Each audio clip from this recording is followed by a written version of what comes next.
Përshëndetje miq, uroj të jeni mirë dhe mirë se erdhët në kanalin tim.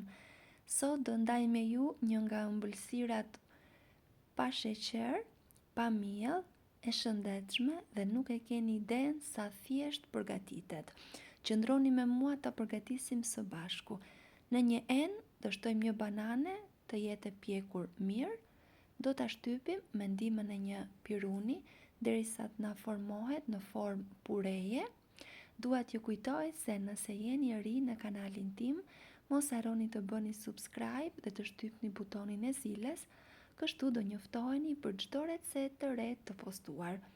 Pasi banani është shtypur plotësisht, do shtojmë një vezë, 250 gram kos. Dua të theksoj këtu që kosi duhet të jetë i trash, kjo për arsye sepse pas pjekjes të mos dalë ëmbëlsira e lëngshme. Do shtojmë edhe një vanilje dhe masën do ta përziejmë shumë mirë. Nëse dëshironi receta të tjera të ëmbëlsirave pa sheqer dhe të shëndetshme, unë i kam postuar në kanal dhe ju ftoj që t'i shihni. Pasi e kemi përzier shumë mirë, masën do ta vendosim në tavën e pjekjes.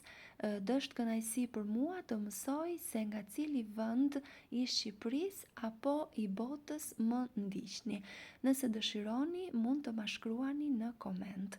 Pasi kemi vendosur masën në tavë, do ta pjekim në 180 gradë për rreth 30 minuta.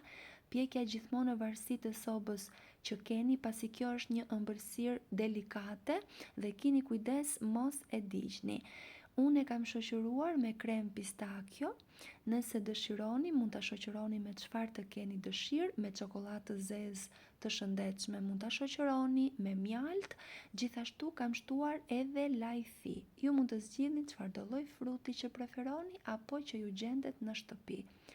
Dhe e keni gati, siç e pat është më e thjeshta në përgatitje. Nëse ju pëlqeu për të më mbështetur, mos dilni pa bërë like dhe pa lënë përshtypjen tuaj në koment. Unë ju falenderoj për vëmendjen tuaj dhe bashkë do dëgjohemi në recetën e radhës.